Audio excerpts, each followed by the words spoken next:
Welcome to Wife Cheating Story. I hope you have an enjoyable and relaxing time listening. Let's get started. Welcome, and thank you for joining us. Your support means the world. Quick question. Where are you listening from today? Which city? Which country? Drop it below in the comment. Now, let's dive into today's story. The late September sun cast long shadows across the meticulously maintained lawn of the Blackwood residence. Marcus Blackwood stood at his kitchen window, coffee mug in hand, watching the neighborhood kids ride their bikes past his driveway. His weathered features and military-straight posture spoke of discipline earned through years of Marine service, now channeled into running Blackwood construction.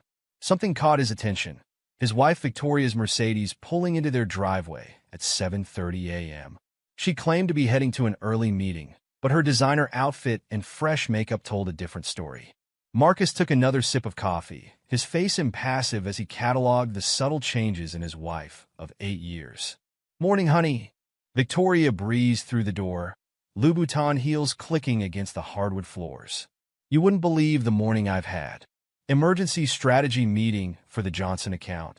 Marcus noted how she emphasized the name Johnson. Must have been quite the emergency to require full makeup and that new dress. Victoria's smile flickered for just a moment. A woman has to look her best at work. Not everyone appreciates the rugged construction worker look. She gestured dismissively at his work boots and well-worn jeans. "These boots paid for those shoes," Marcus replied evenly, setting down his mug. "And the house they're standing in? Oh, don't be so sensitive." Victoria's phone buzzed. Her fingers flew across the screen, a smirk playing at her lips.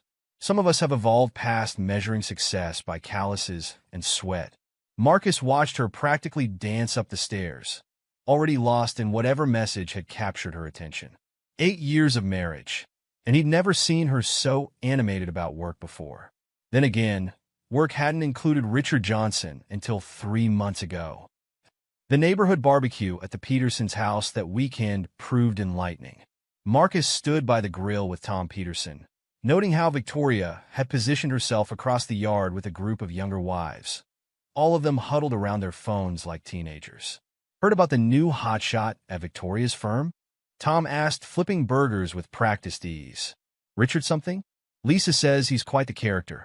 "Johnson," Marcus supplied, taking a pull from his beer. "Richard Johnson. Apparently, he's revolutionizing their marketing strategy." Sarah Matthews, another neighbor, approached with an empty plate. "Oh, you're talking about Dick?"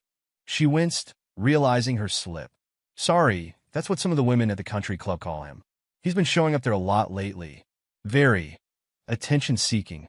Marcus raised an eyebrow. "The country club we pay membership for?" Sarah suddenly found her empty plate fascinating. "Victoria didn't mention? He's been her regular tennis partner for the past few weeks. They usually play during extended lunch breaks." She glanced at Victoria, who was now laughing dramatically at something on her phone. "I thought you knew." "Extended lunch breaks," Marcus repeated flatly. No, she hadn't mentioned those. Tom tried changing the subject, but the damage was done. Across the yard, Victoria's phone buzzed again. Marcus watched her step away from the group, turning slightly to hide her screen as she typed. Later that evening, as they drove home, Victoria broke their silence. "The Petersons' parties used to be fun. Now it's just the same boring people talking about their boring lives." "Like Richard Johnson?" Marcus kept his eyes on the road. "Your tennis partner?" Victoria's laugh held a note of challenge. "Oh, did the Housewives Gossip Brigade fill you in?" "Yes, Richard and I play tennis. He's actually good at it, unlike some people who think sweating over blueprints counts as exercise. Funny how you never mentioned these extended lunch breaks before. What's funny is how you're acting like some possessive teenager."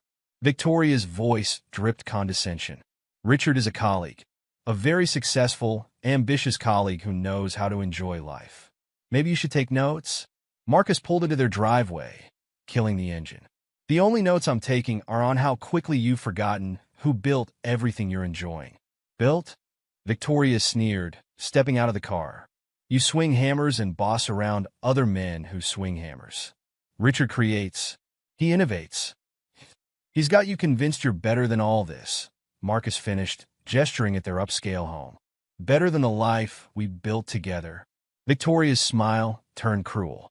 Maybe I am. She sashayed into the house, leaving Marcus standing in the driveway, his military-honed instinct screaming that something worse was coming. Their 8th wedding anniversary arrived on a crisp October morning. Marcus spent the early hours coordinating his crews at 3 different construction sites, making sure everything was set for him to leave early. He planned a surprise, though not the romantic kind Victoria might have expected. When he pulled up to their house at 2 p.m., Victoria's car was already in the driveway. Perfect. He grabbed his briefcase. Not the usual weathered leather one, but a new case containing very specific documents, and headed inside. Victoria was waiting in the living room, perched on their Italian leather sofa, like a cat about to pounce. A manila envelope sat on the coffee table in front of her. "You're home early," she purred, but her eyes held something predatory. "It's our anniversary." Marcus set his briefcase down carefully. "Thought we should talk." "How thoughtful." "I have something special planned." Victoria picked up the manila envelope. "But first, a gift." She held out the envelope with a flourish. Marcus didn't move to take it. "Divorce papers?" Her smile widened. "With a special proposition attached. See, Richard and I have discussed it, and we thought—" "Richard Johnson." "Of course." "Yes, Richard." Victoria stood, smoothing her dress. "He's helped me see what I've been missing. Adventure. Passion. A man who knows how to satisfy a woman's needs." She stepped closer, her voice dropping to a theatrical whisper. "And tonight he's going to show us both how it's done." Marcus felt ice spread through his veins, but his voice remained steady. "Explain?" "Honey, I have a special gift," Victoria announced, her smile turning predatory. "I've been meeting someone at work, and tonight he's joining us for a wild night. He'll show you how to really treat me in bed." Marcus stood perfectly still, his military training kicking in as fury coursed through his veins. "The moment that fool steps foot into my house, I'll turn him into a mess and destroy his Johnson. Then, I'll kick both of you out on the streets for all the neighbors to laugh at." Victoria laughed, already texting Richard. "He's already here, sweetie. I invited him early." The doorbell rang. Marcus didn't flinch. 8 years of marriage ending with a doorbell chime. Somehow fitting. Victoria practically skipped to the door, throwing it open to reveal Richard Johnson in all his manufactured glory. 6 feet 4 inches of expensive suit and cosmetic dentistry walked into Marcus's house, carrying a bottle of champagne and wearing an expression of practiced charm. "You must be the husband," Richard said, attempting to maintain his swagger. "Victoria's told me so much about." Marcus's response was immediate and calculated. He reached into his pocket and pressed a button on his key fob. Throughout the house, steel shutters descended over the windows with mechanical precision. The front and back doors locked automatically, their heavy bolts sliding home with decisive clicks. "What's happening?" Victoria demanded, her confidence wavering for the first time. Marcus smiled, and it wasn't a kind expression. "Insurance," he replied calmly. "Against witnesses." Richard's perfect teeth showed in what he probably thought was a disarming grin. "Now, Marcus. Can I call you Marcus? Let's all stay calm here." "Victoria, and I thought you might appreciate a more progressive approach to marriage." "Progressive?" Marcus's voice could have frozen hell itself. "Is that what you call fucking other men's wives and stealing their money?" Victoria's face went pale. "What are you talking about?" "Oh, we'll get to that." Marcus picked up his briefcase. "But first, let's discuss your special gift. I have a few presents of my own to share." The sound of the briefcase locks clicking open echoed in the suddenly silent room. Through the steel-covered windows, the afternoon sun cast strange shadows, turning their tastefully decorated living room into something more resembling an interrogation chamber, which Marcus reflected as he watched panic begin to creep into both Victoria and Richard's expressions, wasn't entirely inappropriate. The real interrogation was about to begin. "Darling," Victoria tried, her voice honey-sweet but trembling slightly. "You're overreacting. Richard and you," Marcus cut her off, "should sit down. We have a lot to discuss before those shutters go back up." Richard glanced at the front door, obviously calculating his chances. Marcus smiled again, and this time there was something in it that made the taller man step back. "Sit," Marcus commanded, his voice carrying 8 years of built-up anger and the authority of his Marine Corps days. Both of you. Now. They sat. Outside, a neighbor walked their dog past the Blackwood house, noting the unusual sight of the security shutters deployed in broad daylight. But they kept walking. Everyone knew Marcus had installed an expensive security system after that attempted break-in last month. Nothing to worry about. They had no idea that inside those steel-wrapped walls, 8 years of marriage were about to end in a way that would have the whole neighborhood talking for years to come. And Marcus Blackwood, former Marine and successful businessman, was about to remind everyone why you should never mistake dignity for weakness. The real show was just beginning. The silence in the locked-down living room stretched like a wire about to snap. Victoria's confidence had faltered, but her eyes still held defiance. Richard Johnson's perfect posture had developed a slight slouch, his expensive suit suddenly seeming more costume than clothing. The champagne bottle dangled forgotten from his manicured fingers. Marcus moved with deliberate calm, setting his briefcase on the coffee table. The steel shutters had transformed their bright living room into an intimate theater, perfect for the performance he'd planned. "Before we proceed with your special gift," Marcus said, his voice carrying the weight of absolute certainty, "I have some gifts of my own to share." The briefcase opened with a precise click. Inside lay 3 manila folders, each labeled with meticulous care. Marcus lifted the first one, savoring the moment as both Victoria and Richard tracked his movements like prey watching a predator. "Interesting thing about success," Marcus mused, opening the first folder. "Everyone wants to claim it, but few want to earn it. Isn't that right, Richard?" Richard's throat bobbed as he swallowed. "Look, Marcus, whatever you think you know, show them," Marcus commanded, tossing the folder's contents onto the coffee table. Photographs spilled out, dozens of them. Each showed Richard in compromising positions with different women, all wearing wedding rings, all from Victoria's office. Victoria snatched up one of the photos. "What is this?" Her voice wavered between anger and fear. "Have you been stalking him?" "Stalking?" Marcus's laugh held no humor. "No, Victoria. I've been watching you. The rest came as a bonus." He turned to Richard. "Tell her about Susan from accounting. Or maybe Lisa in HR.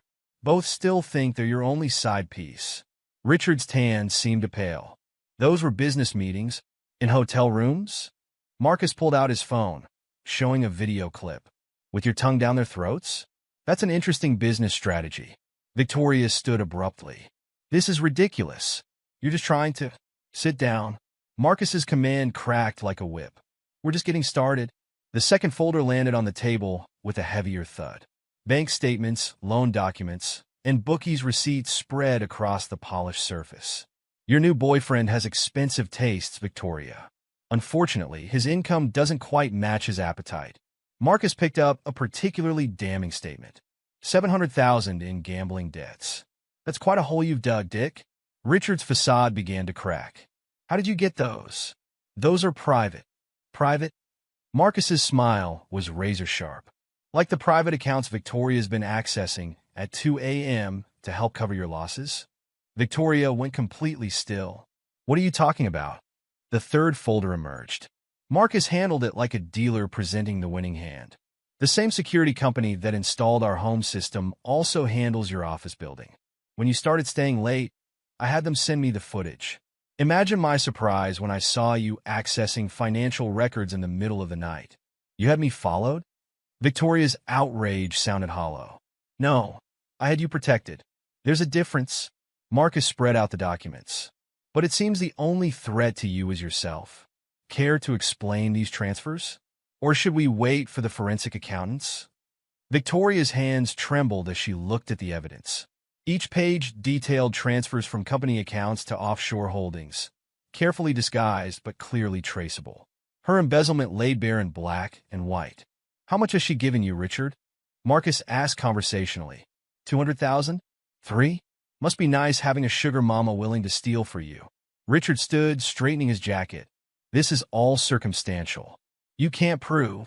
Marcus's phone buzzed. He checked it with exaggerated interest. "Perfect timing.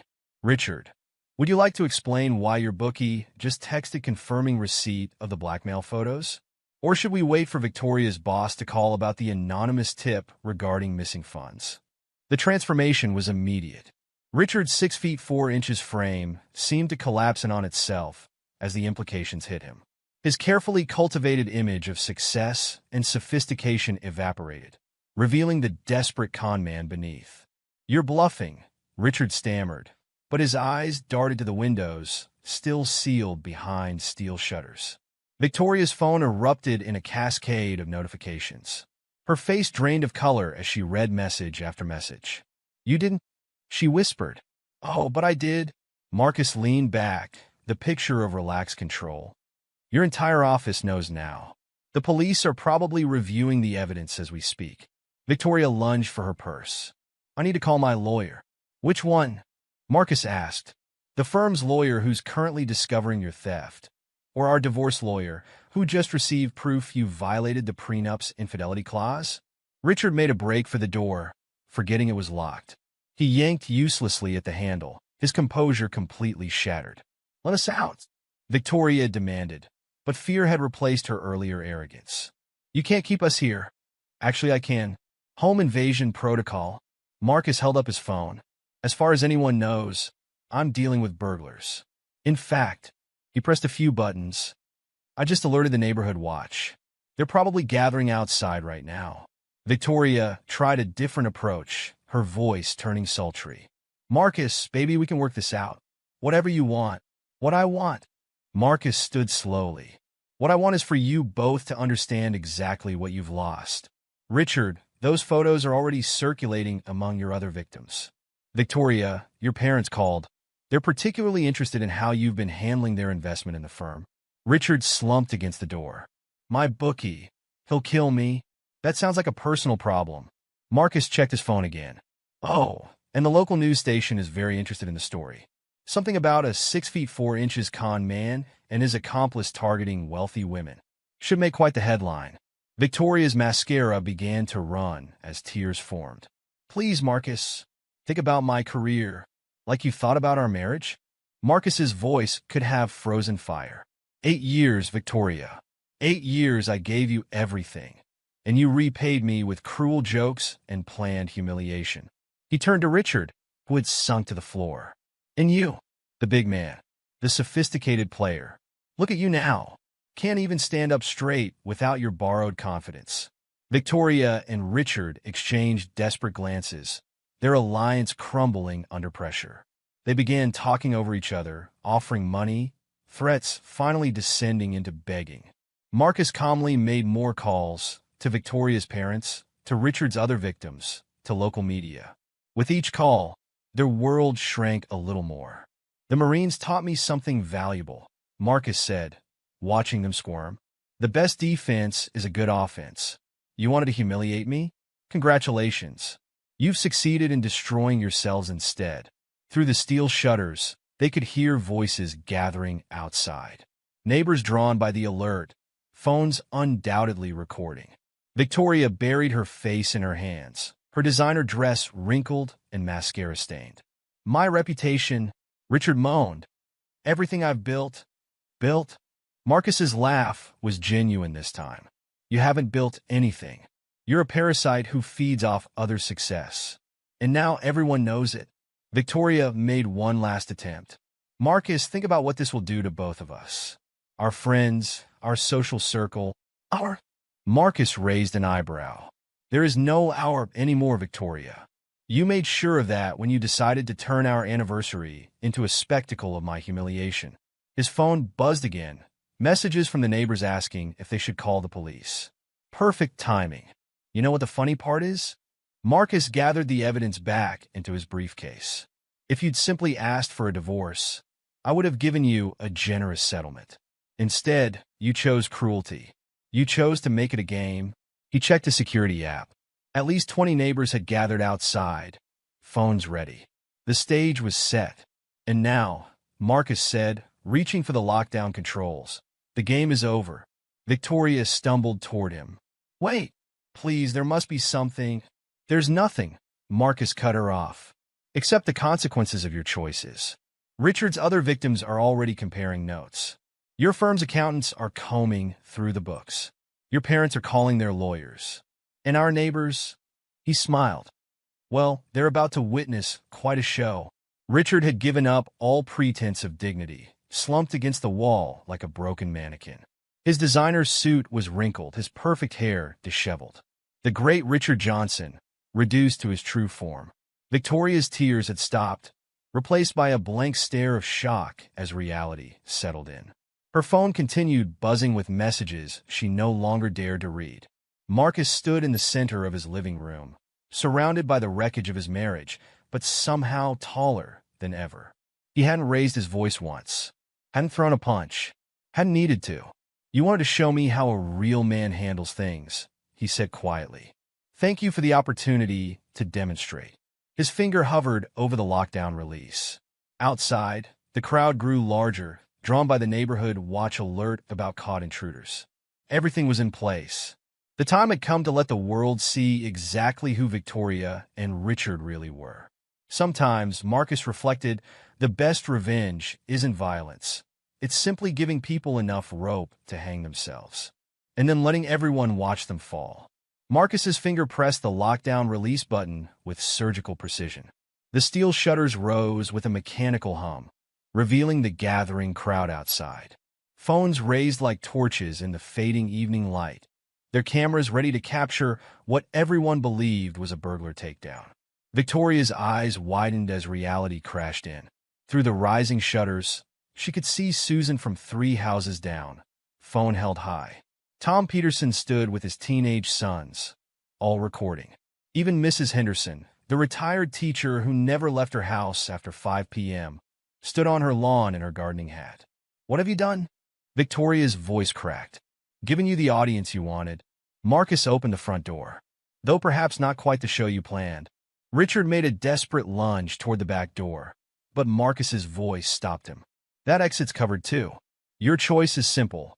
Walk out the front door now, or wait for the police I didn't actually call yet. Your bookie might appreciate knowing your current location. The mention of the bookie drained the last resistance from Richard's frame. His expensive suit hung like a costume on a scarecrow, his carefully styled hair disheveled from nervous sweating. This wasn't supposed to happen, Victoria whispered, mascara trails marking her cheeks. You were supposed to... To what? Marcus's voice carried just enough for the nearest neighbors to hear. Break down? Beg? Accept your little humiliation game. The word humiliation rippled through the gathered crowd. Phones shifted, focusing tighter on the doorway where Victoria and Richard stood frozen. Someone in the back called out, Everything okay, Marcus? Just fine, Dave. Marcus's calm reply carried clearly. Just dealing with some uninvited guests who planned a rather unpleasant surprise for my anniversary. The word anniversary triggered another wave of murmurs. Victoria tried to shield her face, but it was too late. Recognition spread through the crowd as neighbors connected the dots. Victoria Blackwood, caught with a strange man on her anniversary. Richard broke first. His height seemed to collapse in on itself as he bolted through the door, trying to push past the crowd. Someone started slow clapping. Another joined in. The rhythm spread until the entire street echoed with it, a synchronized soundtrack to Richard Johnson's desperate escape. Victoria followed, her designer heels clicking against the pavement as she ran. The applause grew louder, punctuated by the electronic sounds of dozens of phones recording what would soon become the neighborhood's most shared videos. Walk of shame, a teenage voice called out, followed by laughs and more clapping. Marcus stood in his doorway, straight-backed and composed, watching his wife of 8 years flee down the street with her lover. He didn't smile. He didn't need to. The scene spoke for itself. The story exploded faster than anyone expected. By morning, local news vans parked along the street, hungry for details about the 6 feet 4 inches con man and his accomplice. Marcus's security footage, showing Victoria and Richard plotting his humiliation, circulated through private neighborhood groups before hitting social media. Victoria's firm acted swiftly. Janet Morrison, the CEO, called an emergency board meeting the same morning. The evidence is irrefutable, Janet announced to the gathered executives. Victoria Blackwood has been accessing company accounts after hours, transferring funds through a complex series of offshore accounts.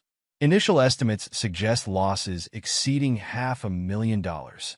Charles Blackwood, Victoria's father and major investor, sat ashen-faced as forensic accountants presented their preliminary findings. "My own daughter," he muttered, "using my investment to fund her lover's gambling debts." The firm pressed charges by noon. Richard's other victims emerged like witnesses at a revival, each with similar stories. Susan from accounting described how he'd seduced her with promises of investment opportunities. Lisa from HR admitted to taking out loans to help him cover temporary cash flow issues. Marcus's evidence, meticulously gathered and organized, provided the pattern prosecutors needed. Richard Johnson wasn't just a cheater. He was a calculated predator who targeted wealthy, married women, using their resources to fund his gambling addiction. Victoria's attempt to spin the story backfired spectacularly. In a desperate social media post, she tried painting herself as the victim of a controlling husband. "Marcus Blackwood humiliated me in front of our entire neighborhood," she wrote. "He's trying to destroy my reputation because I found happiness with someone else." Marcus's response was simple. He released the security footage showing Victoria and Richard planning their anniversary surprise. The timestamp showed them in Marcus's house hours before he returned, laughing as they discussed how they would force him to watch their intimacy. "Let's see how the traditional man handles some modern entertainment," Victoria's recorded voice echoed. "God, I can't wait to see him break." The footage went viral. Victoria deleted her social media accounts, but the damage was done. Her own parents publicly distanced themselves. "We raised our daughter with values," Elizabeth Blackwood told reporters outside their country club. "We don't recognize the woman in those videos." 6 months passed. Marcus stood in his new kitchen, bigger and brighter than the old one, watching the morning news. Victoria's sentencing hearing made headlines. 3 years for embezzlement, plus restitution orders exceeding $1 million when civil penalties were included. "At least she's got retail experience now," Hannah commented, sliding a coffee across the counter to Marcus. Her understanding smile reflected none of the bitterness her own past could have justified. As a military widow who'd lost her husband to friendly fire, she understood both loyalty and betrayal. Marcus took the coffee, appreciating how naturally Hannah fit into his reformed life. They'd met at a veterans fundraiser 2 months after the incident, her practical nature and genuine respect for traditional values drawing them together. "You saw Richard made the news again?" Hannah gestured at the paper. "Caught in Cincinnati, trying to run the same scam. His bookie's friends found him first, though." Marcus nodded. Richard Johnson's attempt to flee had ended predictably, with broken kneecaps in a Cincinnati alley and an arrest warrant for jumping bail. His sophisticated player persona was now a cautionary tale, featured in corporate security seminars about predatory dating schemes. The doorbell rang, signaling the start of their housewarming party. The neighborhood had insisted on hosting it, turning Marcus's new home into a celebration of karma served. Tom Peterson arrived first, carrying a bottle of the same champagne brand Richard had brought that night. "Thought you might appreciate the irony," he grinned. Others followed, couples who'd watched the drama unfold, new friends who appreciated Marcus's handling of the situation. Several of Richard's victims had hired Blackwood Construction for renovations, turning betrayal into business success.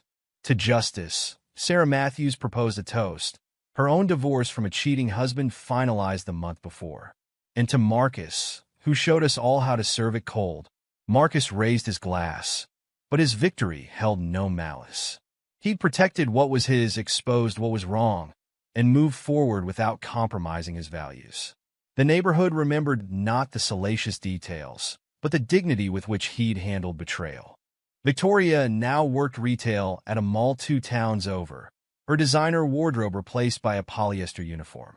Her attorney had quit when she couldn't make payments, leaving her to face the civil suits alone. The prenup she'd planned to challenge stood firm, Marcus's evidence of her infidelity and attempted humiliation leaving no room for legal maneuvering. The story became a legend in their social circle, shared at dinner parties and neighborhood gatherings.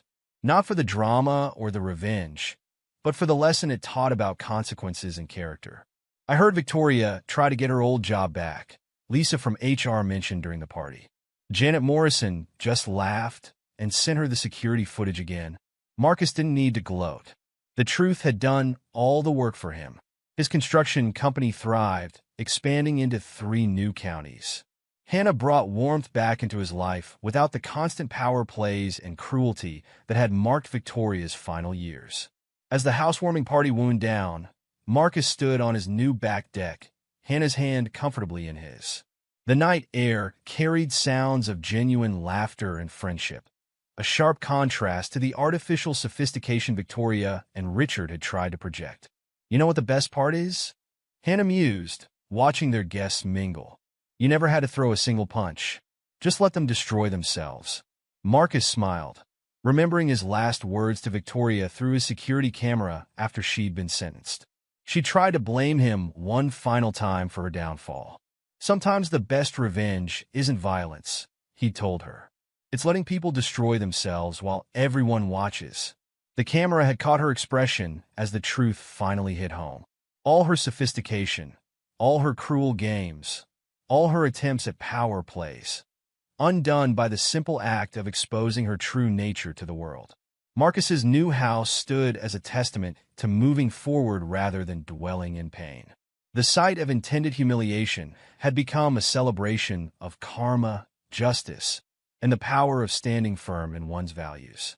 Victoria and Richard's power couple dreams ended in separate cells, their sophisticated facades stripped away to reveal the hollow cores beneath.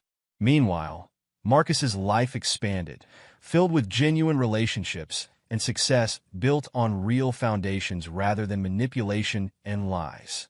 The neighborhood never forgot, but not for the reasons Victoria and Richard had planned. They remembered how Marcus Blackwood turned public humiliation into public justice, without ever lowering himself to their level. Sometimes, the best victories come not from what you do to others, but from simply stepping back and letting them face the consequences of their own actions. For Marcus Blackwood, that was revenge enough. Epilogue: 5 years later. The autumn breeze carried the scent of barbecue smoke across Marcus and Hannah Blackwood's expansive backyard. Their annual neighborhood gathering had become something of a tradition, marking both the season's change and a different kind of anniversary, one that reminded everyone how justice sometimes arrived in unexpected packages. Marcus, now approaching 50 but carrying it well, stood at his professional-grade grill while his stepdaughter Emily, Hannah's 12-year-old, arranged cornbread on a platter.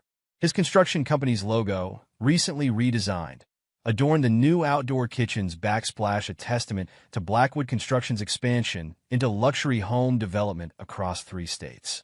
Mail came, Hannah announced, walking out with a stack of envelopes, including another one from the correctional facility. Marcus raised an eyebrow, but kept his attention on the grill. Victoria's quarterly attempts at communication had become as predictable as they were futile. 5 years hadn't softened her consequences or his resolve. Same as the others? He asked, though they both knew the answer. Hannah nodded, setting aside the unopened letter. Return to sender. Though Sarah mentioned Victoria's up for parole review next month. The news rippled through the gathering guests. Sarah Matthews, now Blackwood Construction's HR director, confirmed with a grimace. My cousin works in the prison system. Says Victoria's been a model inmate teaching marketing classes to other prisoners. Still runs her little schemes, though, just with cigarettes instead of corporate funds. Tom Peterson, carrying a casserole his wife made, joined the conversation. Heard she tried starting some MLM scheme from inside. Got her privileges revoked for 3 months. Old habits, Marcus commented, his voice free of malice. He'd moved past anger years ago, arriving at something between indifference and mild anthropological interest in his ex-wife's continued attempts at manipulation. The party swelled as more neighbors arrived. Many faces were new. The neighborhood had changed over the years, but enough remained to remember that night when justice wore steel shutters and carried a phone full of evidence. Janet Morrison, Victoria's former CEO, who'd since become a close friend and major client of Blackwood Construction, arrived with her husband. Just came from a board meeting, she announced, accepting a drink. You'll never guess who tried applying for a marketing position through a subsidiary. She didn't. Hannah gasped, though her smile suggested she absolutely believed Victoria would try. Through a staffing agency, using her maiden name, Janet shook her head. 5 years, and she still doesn't understand how background checks work. Or Google. The conversation shifted to Richard Johnson, whose fate had taken even darker turns. After his arrest in Cincinnati 5 years ago, he'd tried recreating his con man scheme in prison, targeting wealthy inmates' wives during visitation. It ended badly. Last I heard, Tom shared, lowering his voice despite the outdoor setting. He crossed the wrong inmate's wife. Got transferred to maximum security after someone rearranged his face. Not so pretty now, from what I understand. 6'4" doesn't mean much when you're sharing space with actual criminals, Sarah added. My cousin says he spends most of his time in protective custody. Still owes hundreds of thousands to his bookies. Marcus listened quietly, tending to his grill. He learned through business channels that Richard had tried contacting some of his former victims, seeking investment opportunities in his prison enterprises. The letters were returned unopened, their recipients wiser and warier. Emily, wise beyond her years, looked up from her cornbread arrangement. Dad, is it true you never even hit them? My friend's mom says you're her hero because you showed her how to handle her divorce without getting mad. Marcus shared a warm look with Hannah. They'd married 3 years ago, blending their families with the same careful consideration Marcus brought to his construction projects, building on solid foundations, one day at a time. Violence rarely solves anything permanently, he told Emily. Sometimes the best way to handle people who want to hurt you is to step back and let them face themselves. The gathering had grown large enough to spill onto the front lawn. New neighbors mingled with old, sharing stories and building connections. Marcus's annual barbecue had become known as much for its networking opportunities as its food. Several of Richard's former victims had become successful businesswomen after the scandal forced them to take control of their finances. Lisa from HR, who'd lost nearly $50,000 to Richard's schemes, now ran her own financial literacy program for women. She credited her recovery to Marcus's methodical exposure of the con. Sometimes public humiliation is the best teacher, she told a group of newcomers. I thought I'd die of shame when everything came out. Instead, I found out I wasn't alone. We all healed together. The sun began to set, casting long shadows across the yard. Someone had brought out old news clippings. The story still fascinated people, especially newcomers. The headlines told it all. Socialite and con man face justice. Corporate embezzlement scheme exposed. Local builder turns tables on cheating wife's plot. Victoria's parents, who'd moved to Florida after the scandal, still sent Marcus Christmas cards. They'd written him into their will instead of their daughter, though Marcus had quietly arranged for any inheritance to go to Emily's college fund. Some forms of karma, he believed, should skip a generation. As darkness fell, the party moved indoors to the great room Marcus had designed himself. The house, 3 times the size of his former home, stood as a testament to moving forward rather than dwelling in pain. Every detail, from the security systems to the open sight lines, reflected lessons learned and wisdom gained. Hannah gathered everyone for a group photo, an annual tradition. As phones raised to capture the moment, Marcus reflected on how technology, once intended as a tool for his humiliation, had instead documented his redemption. You never check her letters? Emily asked later, helping clean up. The unopened prison envelope sat on the counter, Victoria's careful handwriting visible through the security screening marks. No need, Marcus replied. The past is the past. We build forward. Recent updates on Victoria painted a predictable picture. Her attempts at early release had been denied, her pattern of manipulative behavior noted by prison psychiatrists. She'd written a blog post about surviving betrayal that conveniently reversed the roles, but the internet's memory was long. Comments quickly filled with links to the original security footage.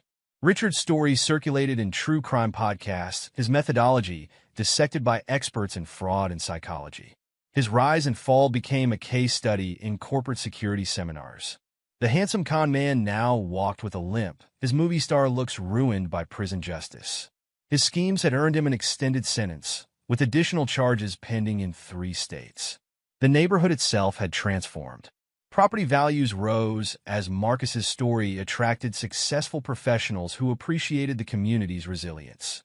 The street where Victoria and Richard had performed their walk of shame now hosted block parties and charity events. Sarah Matthews had married last spring. Marcus and Hannah attended, noting how the ceremony celebrated loyalty and partnership rather than just romance. The neighborhood watched over its own now, wiser about predators in expensive suits bearing champagne and promises. In quiet moments, Marcus sometimes reflected on the lessons learned. His construction company's motto, "Building on Truth," spoke to more than just architecture. Each project, like his new life, began with careful planning and ended with something solid and real. The investigation into Victoria's corporate theft had uncovered similar schemes at other firms, leading to industry-wide reforms. Marcus occasionally consulted on corporate security, sharing his experience to help others protect themselves from workplace predators. Hannah's military advocacy work dovetailed perfectly with Marcus's values. Together, they'd established a foundation helping veterans transition into construction careers. Some of their best project managers came from military backgrounds, bringing discipline and precision to every build. As the last guest departed, Marcus and Hannah stood on their back deck, watching the stars emerge. Emily had fallen asleep on the indoor sofa, peaceful in the security of their blended family. Victoria's letter, Hannah mentioned softly. Same return address. Same promises to explain everything. Same request for money. Marcus smiled, wrapping an arm around his wife. Some people never learn.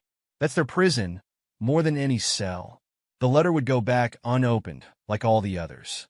Victoria's attempt at rewriting history had failed against the simple power of recorded truth.